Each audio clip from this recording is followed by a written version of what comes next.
Hello students, as the chapter 7 is going on under which we are studying the topic moment of inertia. In our last lecture we studied moment of inertia of a circular disc. उसमें हमने पढ़ा था circular, सबसे पहले हमने moment of inertia of a circular ring find out किया था। फिर जो वो छोटे छोटे कंसेंट्रिक रिंग्स थे उनको मिलके एक सर्कुलर डिस्क बना था हमारे पास। हमने उसका लास्ट लेक्चर में moment of inertia find out करा था। Today we will find out the moment of inertia of a circular cylinder. ठीक है, हम सिलेंडर का moment of inertia find out करेंगे। जैसे कि आपको पता है हमारे पास दो केसेस होते हैं, एक along x axis rotational axis symmetry axis और एक along y axis that is perpendicular to the plane. So first of all हम करेंगे along the x axis moment of inertia of a cylinder about the axis of symmetry. Along x axis the axis is called axis of symmetry. Moment of inertia along axis of symmetry. Consider कर लेते हैं along axis से एक cylinder लाई कर रहा है, that is like this.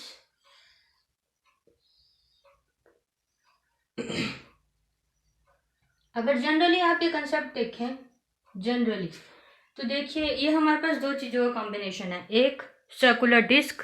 ठीक है, अगर सर्कुलर डिस्क, बहुत सारी सर्कुलर डिस्क को आप हॉरिजॉन्टली अरेंज करोगे तो आपके पास एक किसके फॉर्म में आ जाएगी, सिलेंडर के फॉर्म में। जैसे कि एक डिस्क ये हो गया, दूसरा डिस्क ये हो गया, तीसरा डिस्क, या आप इसे छोटे छोटे डिस्क में कट कर सकते हो। तो मतलब अलॉन्ग एक्स एक्सिस हमारे पास, अलॉन्ग वाई एक्सिस हम इसे कैसे लेंगे, एज ए सर्कुलर डिस्क।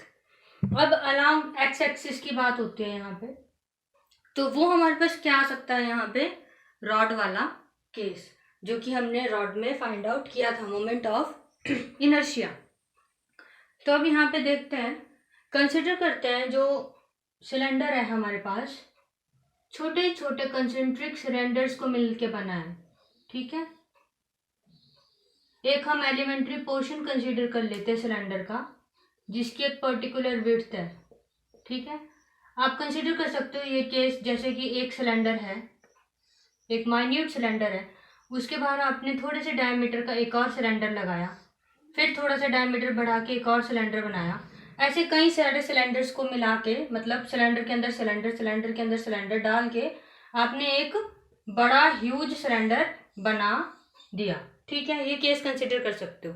तो अब आप क्या करोगे, जो आपके पास कंसेंट्रिक सिलेंडर्स हैं उनमें से आप कोई भी एक सिलेंडर लोगे, जैसे कि मैं यहाँ पे ले रही हूँ, उसकी पर्टिकुलर लेंथ जो कि ऑलमोस्ट क्या, जो आपके बाहर वाले सिलेंडर के इक्वल होगी।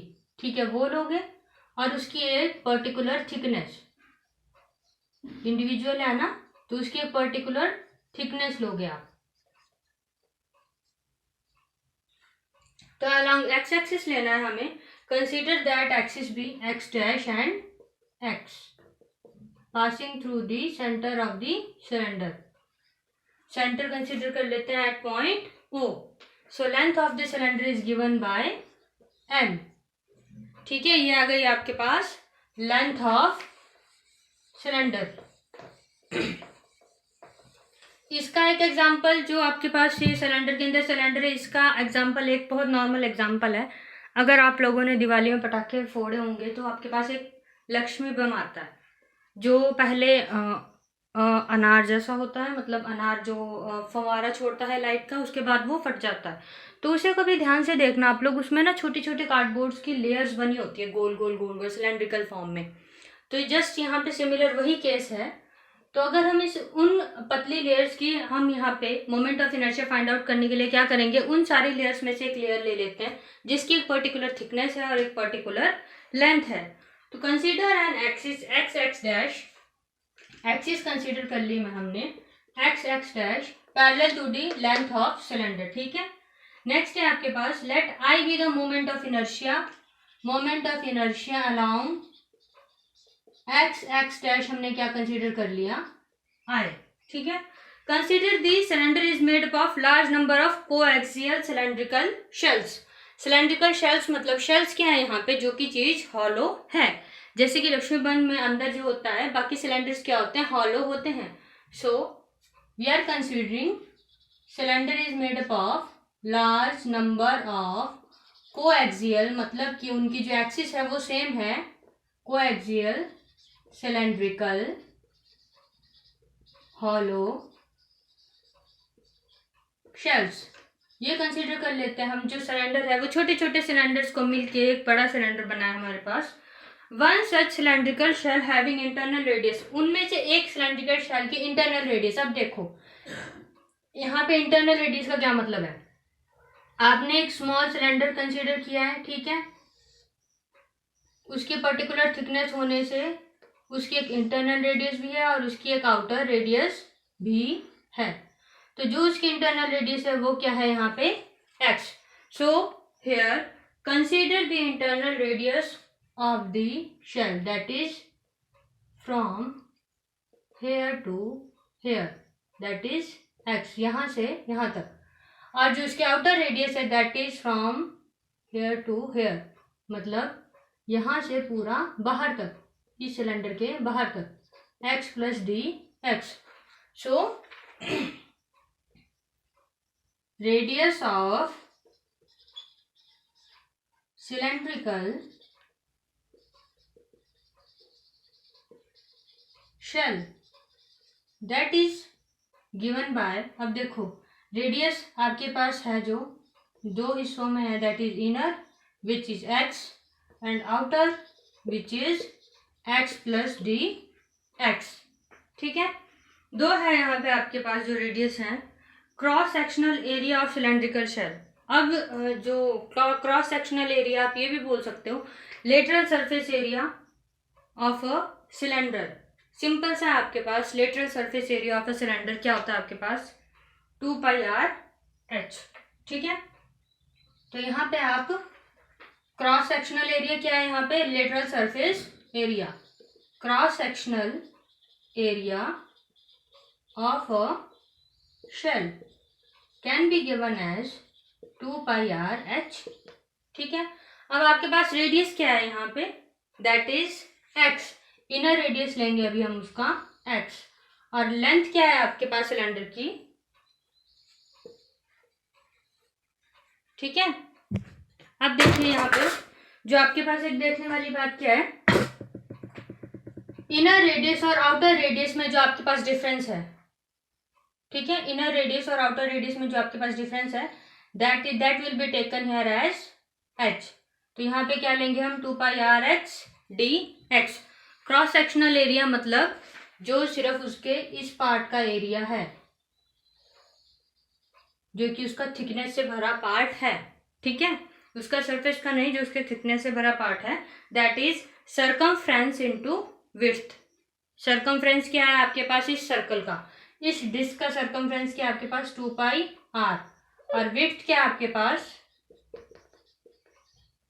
विड्थ क्या है आपके पास dx.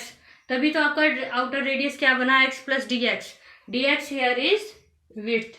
तो जो cross sectional area of shell है, पूरा सिलेंडर का ना लेके हम सिर्फ किसका लेंगे, जो उसका माउथ है शेल का, वो क्या आपके पास सर्कमफ्रेंस ऑफ सर्कल, जो कि उसके माउथ पे है, यहाँ पे है जो सर्कल, उसका सर्कमफ्रेंस और उस सर्कल की विड्थ. तो वो क्या है जो आपका क्रॉस सेक्शनल, मतलब जो आपका बाहर का क्रॉस सेक्शन है, that is 2πx dx. Now volume of cylindrical shell. Volume तो आपका सिंपल है, that is given by cross sectional area of this shell into length of cylinder. Cross sectional area into length which is given by cross sectional area क्या है हमारे पास 2πx dx और length क्या है l. So volume क्या दे सकते हो आप यहाँ पे 2πlx dx. तो ये आ गया आपके पास volume of shell. Next is now mass per unit volume. अब हमें क्या चाहिए, moment of inertia find out करने के लिए mass per unit volume of the shell. that can be given as volume into mass per unit length of the cylinder. Volume into mass per unit length of the cylinder. So mass per unit length can be given as, जो मास है आपका वो क्या होगा, total mass divided by volume. ठीक है, मास per unit volume, sorry mass per unit length नहीं, mass per unit volume. So here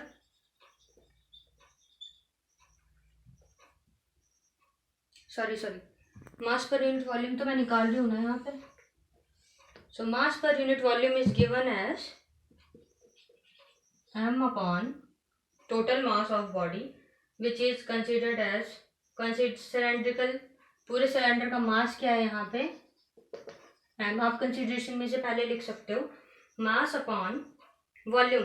volume कैसे दिया जाता है, volume of a cylinder is given as pi r square h. Now here h is the length of the height of, so that is given by pi r square l. ठीक है, ये आ गया आपके पास mass per unit volume. Now mass of cylindrical shell is given as volume into mass per unit volume. Volume into mass per unit volume. So that can be given as 2 pi Lx dx into m upon pi r square L. So L से L cancel हो जाता है, pi से pi. So you get here is twice of m upon r square x dx. ठीक है, twice of m upon r square. यहाँ पे जो आपके पास सिलेंडर की रेडियस है that will be designated as capital L. So यहाँ पे जो वॉल्यूम हो जाएगा that is pi are square L, pi are square L and here pi are square L. I am just replacing small r by capital R. ठीक है, small r लिखोगे तब भी चलेगा, बस आपको ये ध्यान रखना है कि जो आप कंसिडरेशंस लिख रहे हो उसमें आपको कौन सी टर्म कैसे लिखनी है, स्मॉल लिखनी है या कैपिटल लिखनी है. अगर आपने वहाँ पे कंसीडर स्मॉल करा है तो कोई चक्कर नहीं है, कोई फ़र्क नहीं पड़ता. और अगर आपने ऐसा किया है कि आपने कंसीडर करते हुए टर्म्स में क्या लिखा है, कैपिटल R लिखा है, और आपने फिर भी स्मॉल r लिखा है, तो वो थोड़ा मिस्टेक हो जाता है, बिकॉज अगर एग्जामिनर समझ नहीं पाएगा कि आपने R कौन से वाला लिखा है. तो ये क्या निकाल दिया हमने, मास ऑफ द शेल.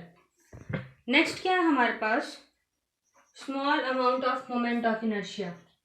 अब हमारे पास जो small amount of moment of inertia along X X prime है या एक्स एक्स डैश है, वो कैसे गिवन होगा, that will be given as simple mass into radius of gyration. Radius क्या है यहाँ पे हमारे पास, that is given by r. So एक और बात देखो, अब हम किसका मोमेंट ऑफ इनर्शिया निकाल रहे हैं, सिलेंडर का, जो हमारे पास शेल है ना उसका मोमेंट ऑफ इनर्शिया निकाल रहे हैं. Small amount of moment of inertia of shell. ठीक है, जो मैंने यहाँ पे r कहा वो किसका रेडियस है, सिलेंडर का. शेल का रेडियस क्या था हमारे पास, x. सिंपल रेडियस x था ना, इनर रेडियस. तो here radius can be given as x square. तब यहाँ पे मैंने क्या लिखा है, एम एक्स स्क्वायर. तो हमारे पास मास क्या था, जो हमारे पास लास्ट में आया था, mass of shell that is 2m upon r square x d x multiply by x square. So it comes out to be 2m r square x cube d x. Simpler form में ऐसे लिख लेते हैं. अब हमारे पास total inertia क्या होता है, integrated form of small amount of moment of inertia. अब देखिए यहाँ पे हमारे पास लिमिट्स क्या लगेंगी, that is simple 0 to r. क्यों, क्योंकि जो पूरा सिलेंडर है उसकी रेडियस क्या है हमारे पास, capital R. So limits will be 0 to r. आप वैल्यू पुट कीजिए सिर्फ इसमें डी आई की, that is 2m r square x cube d X. Constant terms बाहर निकाल लीजिए, मतलब कि जो आप इंटीग्रेट नहीं कर सकते वही टर्म्स इंटीग्रेट हो सकती हैं जो विद रिस्पेक्ट टू एक्स है, मतलब जिनका वेरिएबल एक्स है. So hair variable is x cube dx that is equal to 2mr square x raised to the power 4 by 402 r. So 2m upon 4r square. Now r 4 minus r raised to the power 0. So 2m upon 4r square into r 4 twice 2. So here mr square, half of mr square.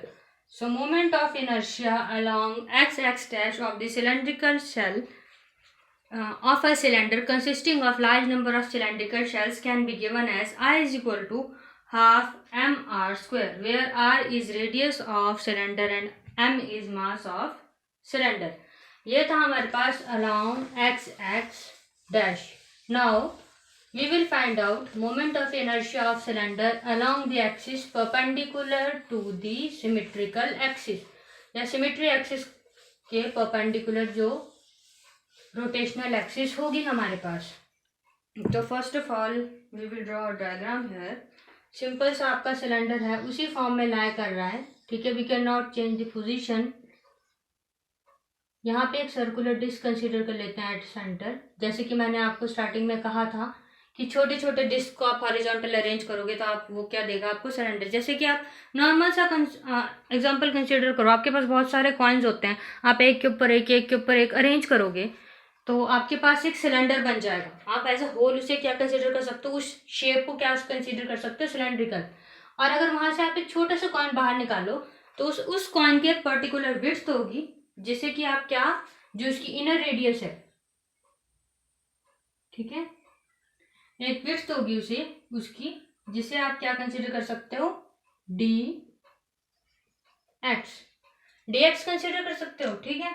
अब वो coin जो है consider कीजिए जो आपके पास axis है, जो आपके पास रोटेशनल एक्सिस है, दैट इज z प्राइम.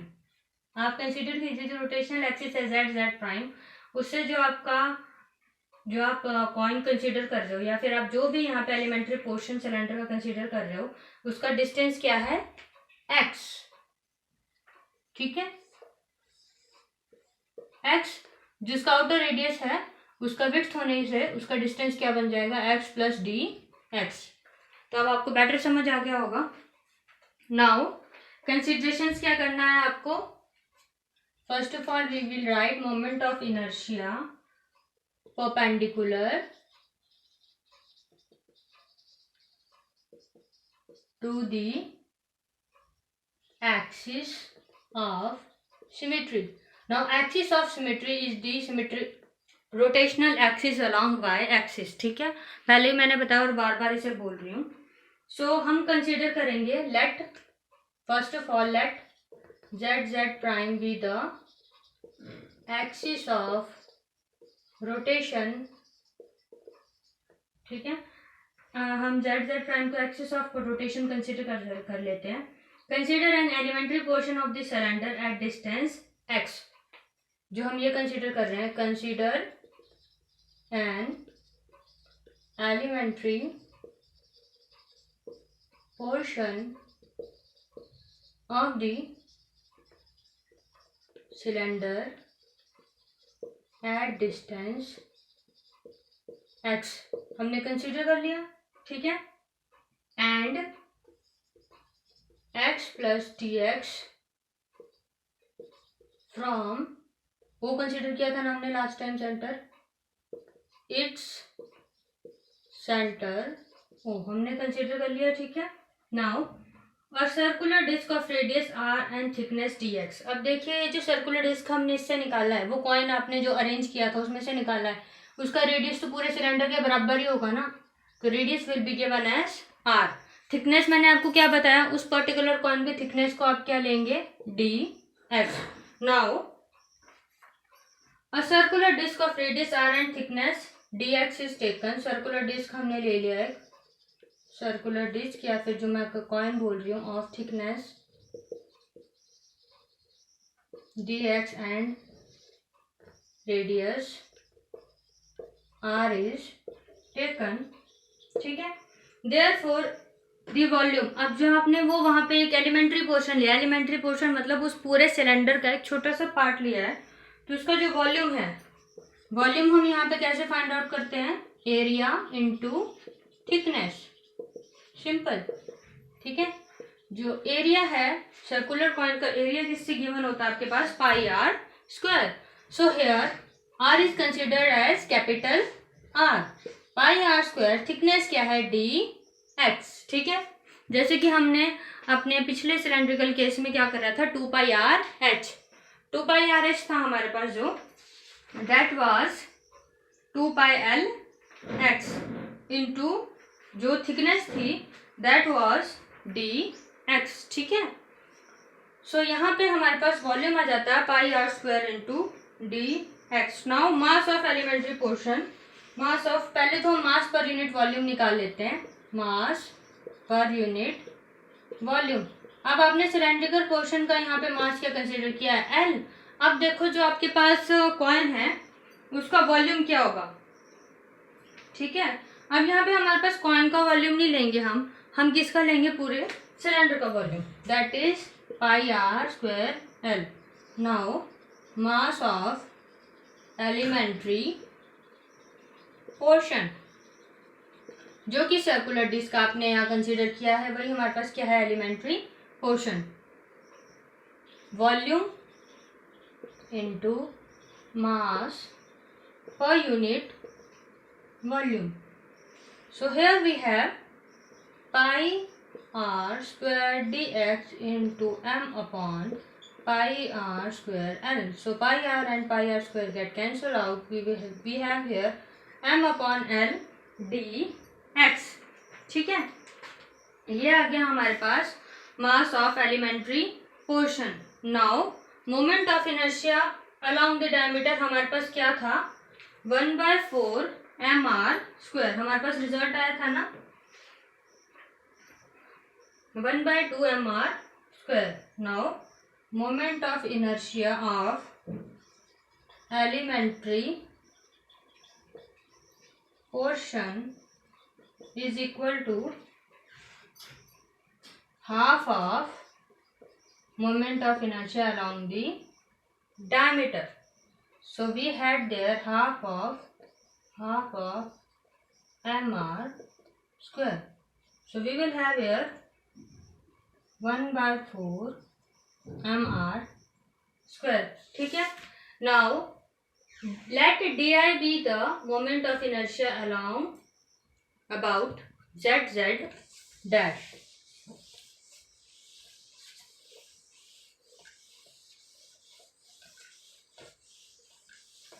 ये हमने इसलिए फाइंड आउट किया, जो मोमेंट ऑफ इनर्शिया किसके अलोंग है, अलोंग डायमीटर, उस सर्कुलर डिस्क का एक डायमीटर भी है, ठीक है।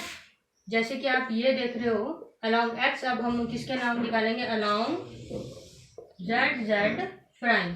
सो d I can be given as 1/4 m r square l, ठीक है, m r square l, because here our mass is m upon l dx, ठीक है। m upon l है और जो रेडियस है that is r square. So 1/4 m r square upon l, ठीक है। देखिए ये सिंपल है आपके पास, इसमें कंफ्यूज होने वाली बात नहीं है। हाफ यहाँ पे लोगे आप, ठीक है। आपके पास जो पहले था मास पर यूनिट लेंथ, आपको जो मोमेंट ऑफ इनर्शिया है उसका सिंपल सा फॉर्मूला है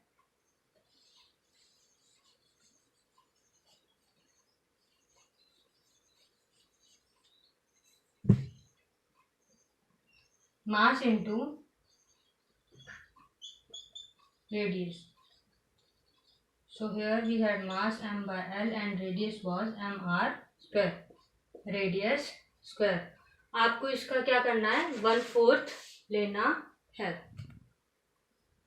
सो 1/4 into I. So that can be given as moment of inertia of elementary portion is equal to 1/4 m/l r square dx. dx भी है ना इसके साथ. So here 1/4 ml r square dx. तो ये तो आ गया आपका along diameter. ठीक है, ये आपके पास किसका आ गया? along diameter. और नेक्स्ट आप किसके along लोगे? along z axis, that is ml dx plus x square. ठीक है, ml dx into x square, जो कि आपके पास सिंपल मोमेंट ऑफ इनर्शिया है, which is this. Simple moment of inertia क्या है आपके पास? मास इनटू रेडियस. ठीक है, और ये आपके पास किसका है? Along diameter. सो अगर आप इन्हें दोनों को इंटीग्रेट करोगे तो आपके पास क्या आएगा? Total inertia. अब देखिए यहाँ पे जो सर्कुलर डिस्क है उसका हमने दो तरह से इनर्शिया लिया है. एक along the diameter, that is 1/4 of the total inertia. ठीक है, 1/4 किसका हुआ? इसका. अब ये 1/4 किसका है? पूरे सिलेंडर का, because here r is length of cylinder. This is the moment of inertia along the diameter, elementary portion of cylinder along the diameter. This is the moment of inertia only of elementary portion. ठीक है, दो moment of inertia लिए हमने यहाँ पे. तो अगर हम इससे m/l कॉमन लेंगे, so we will have here r square by 4 plus x square dx. ये आ जाएगा आपके पास. यहाँ लिमिट्स आपके पास देखिए, जो वो सर्कुलर डिस्क है वो बिल्कुल सिलेंडर के बीच में था. So that was dividing the whole length into two parts, that is l/2 and l/2 half parts में डिवाइड कर रहा था. तो यहाँ पे जो इंटीग्रेशन के टाइम में हमारी लिमिट्स आ जाएंगी वो किस में आ जाएगी? From -l/2 to +l/2. ठीक है, अब देखिए आपके पास अगर कोई लिमिट्स होती हैं that is -a to +a, तो आप उसको पूरे को कंप्लीट को ट्वाइस लिख सकते हो और 0 टू a इंटीग्रेशन कर सकते हो. मतलब 0 टू a लिमिट कर सकते हो आप, पर आपको इसके बदले में क्या करना पड़ेगा? एक फैक्टर लगाना पड़ेगा, that is twice of the whole integration. ठीक है, थोड़ा टिपिकल है ये वाला अलोंग द z एक्सिस, क्योंकि हमें इसमें सर्कुलर डिस्क का अलोंग डायमीटर भी लेना पड़ रहा है. डायमीटर भी मोमेंट ऑफ इनर्शिया लेना पड़ रहा है. So here first of all तो मैं सिंपली लिखूंगी m/l, या फिर iota is equal to integration of whole -l/2 to +l/2, that is -l/2 to +l/2 m/l r square by 4 plus x square dx. ठीक है, ये आ गया है आपके पास. अब आप इससे कांस्टेंट पार्ट बाहर ले लोगे, that is equal to m/l -l/2 to +l/2 r square by 4 plus x square dx. मैंने आपको बताया था अगर -2 प्लस लिमिट हो तो आप 0 टू l/2 कर सकते हो. r square by 4 plus x square dx. So twice of ml. अब इन दोनों को अलग अलग इंटीग्रेट कर लेंगे हम. r square by 4 dx 0 to l/2 plus 0 to l/2 x square dx. ठीक है, सो ये कंप्लीट ब्रैकेट में आएगा. ट्वाइस ऑफ m/l, इसमें से r स्क्वायर बाहर आ जाएगा, ये इंटीग्रेट नहीं हो सकता. 4 भी you will have here x dx का इंटीग्रेशन 0 to l/2 ही लिखिए अभी आप. dx का इंटीग्रेशन होगा यहाँ पे x स्क्वायर का integration x cube upon 3 0 to l/2. ठीक है, सो 2m upon l r square by 4 into x 0 to l by 2 plus l by 2, यहाँ से कांस्टेंट 1/3 बाहर ले लीजिए, 1/3 l by 2 raised to the power 3 minus l by 2 raised to the power 0. ठीक है, sorry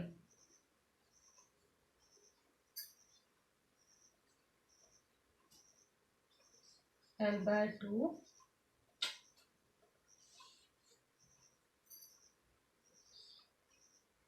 x l by 2 raised to the power 3 minus 0 raised to the power 3. ठीक है, ये आ गया आपके पास.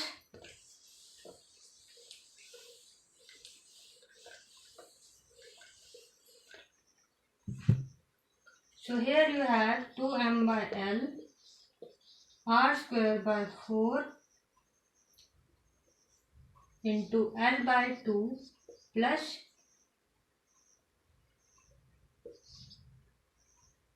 One by 3 into l cube by 8.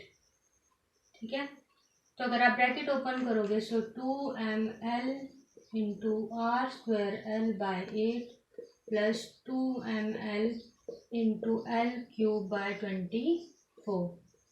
So 12, this will you will get m by ml square by 12 and here you will have 1 by 4 mr square. So ये आ गया आपका moment of inertia along the axis parallel to the along the axis perpendicular to the axis of symmetry. So this was your moment of inertia for the cylindrical shape या फिर for the cylinder which is made up of large number of coaxial concentric cylinders, जिसमें हमने along the diameter, along the x axis and along the y axis find out किया है. तो ये आपके moment of inertia के सारे cases complete हो जाते हैं. इसके बाद आपका सिर्फ एक टॉपिक बचा है चैप्टर 7 का, दैट इज रोटेशनल एक्सिस या फिर rotational motion. So thank you, this is all for today.